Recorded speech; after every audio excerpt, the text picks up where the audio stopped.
बिस्मिल्लाहिर्रहमानिर्रहीम। स्टूडेंट्स, इस video lecture में हम देखेंगे कि पौधों में गैसों का तबादला जो है वो कैसे होता है। तो ये गैसेस एक्सचेंज इन प्लांट्स हम इस वीडियो में देखेंगे। लीफ का जनरल सा स्ट्रक्चर मैंने जो है बना लिया है, मैं अब एक्सप्लेन कर देता हूँ। ये क्यूटिकल है, जो वैक्सी लेयर होती है, मोम की तरह की थिक जो है वो लेयर होती है, फैटी एसिड्स की ज़्यादातर बनी होती है। तो ये जो है क्यूटिकल की लेयर जो है ये एक्स्ट्रा एवेपोरेशन पौधों में जब जिनमें एवेपोरेशन बुखारात ज़्यादा बनने से रोकती है, ताकि पौधों में डिहाइड्रेशन ना हो जाए और पानी की कमी से पौधे मार ना जाएं। इसके नीचे ब्रीक और सेल्स की एक तह होती है जिसे अपर एपिडर्मिस कहा जाता है। डर्मस का मतलब होता है लेयर, और मीजोफिल सेल्स इसके दरमियान में एक लेयर होती है। दो तरह के सेल्स होते हैं, कुछ राउंड होते हैं, कुछ जो है कॉलम शेप्ड होते हैं। तो ये मीजोफिल सेल्स होते हैं। आगे जो नीचे एक अपर एपिडर्मिस की तरह की एक और लेयर होती है जिसे लोअर एपिडर्मिस कहते हैं। ये भी बारीक सेल्स की एक तह होती है, और इसके साथ ही जो है इसके सेल्स के अंदर, इन लोअर एपिडर्मिस के अंदर ही जो है वो स्टोमेटा के जो सेल्स होते हैं या स्टोमेटा के जो होल्स होते हैं, सुराख होते हैं, वो भी इसी लेयर के अंदर मौजूद होते हैं। तो ये लोबी की शक्ल के आपको जो बाहर नज़र आ रहे हैं इनको गार्ड सेल्स कहते हैं, और ये जो सेंटर में आपको होल नज़र आ रहा है छोटा सुराख, इसको बेसिकली स्टोमेटा कहते हैं। तो देख लेते हैं कि पौधों में ये गैसों का तबादला जो है कैसे होता है। तो पहले हम देख लेते हैं कि डे टाइम जो है क्या रिएक्शन हो रहा होता है।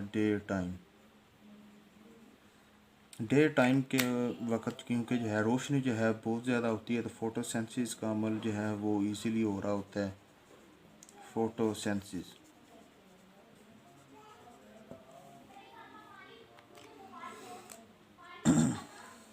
तो फोटोसेंसिस का रिएक्शन जो है मैं लिख देता हूँ यहाँ पर कि फोटोसेंसिस में आपको पता होगा कि 6CO2 + 6H2O equal to C6। Sorry, यहाँ पर जो है रोशनी भी आ जाती है, यहाँ पर रोशनी आ गई जी। तो ये हमारे पास C6H12O6 + 6CO2 जो है ये दिन के वक्त रिएक्शन हो रहा होता है। और नाइट के वक्त जो है वो भी देख लेते हैं। नाइट रिएक्शन जो है नाइट के शाम के वक्त कौन से रिएक्शन हो रहे होते हैं। तो नाइट के वक्त जो है रेस्पिरेशन का अमल जो है वो बहुत ज़्यादा हो रहा होता है, यानी ये जो ग्लूकोज है इसको कार्बन हाइड्रोजन बॉन्ड इसके अंदर जो है ऑक्सीडेशन रिडक्शन रिएक्शन के ज़रिए ये तोड़े जाते हैं। C6H12O6 + 6O2। तो आगे ऑक्सीडेशन रिडक्शन रिएक्शन के ज़रिए इनको तोड़ा जाता है। 6CO2 कार्बन डाइऑक्साइड में, पानी में, और प्लस ATP जो सेल की एनर्जी करेंसी है, ATP। ठीक है जी, एडेनोसिन ट्राइफॉस्फेट जो होती है। और ये दोनों रिएक्शन जो है बाज़ दफ़ा इस तरह होता है कि रोशनी कम मिकदार में होती है, जब दिन ढल जाता है तो ये दोनों रिएक्शन जो है अल्टरनेटिव हो रहे होते हैं, दोनों हो रहे होते हैं एक टाइम पे। तो इसमें होता क्या है कि ये जो इधर कार्बन डाइऑक्साइड बन रही होती है,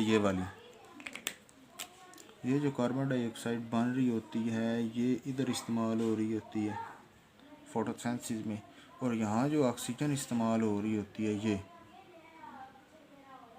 ये जो फोटोसिंथेसिस के ज़रिए ऑक्सीजन बन रही होती है वो इसके ज़रिए से इस्तेमाल, जो रेस्पिरेशन है रेस्पिरेशन में इस्तेमाल हो रही होती है। तो बाज़ दफ़ा ये दोनों रिएक्शन सेम टाइम पे हो रहे होते हैं।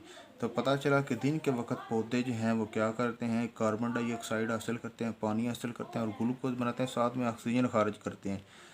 जबकि रात के वक्त पौधे रेस्पिरेशन का अमल करते हैं, जिसमें ग्लूकोज को ऑक्सीजन की मदद से और ऑक्सीडेशन रिडक्शन रिएक्शन की मदद से तोड़ा जाता है, कार्बन डाइऑक्साइड बनाई जाती है, पानी बनता है और ATP यानी एनर्जी जो है बनती है।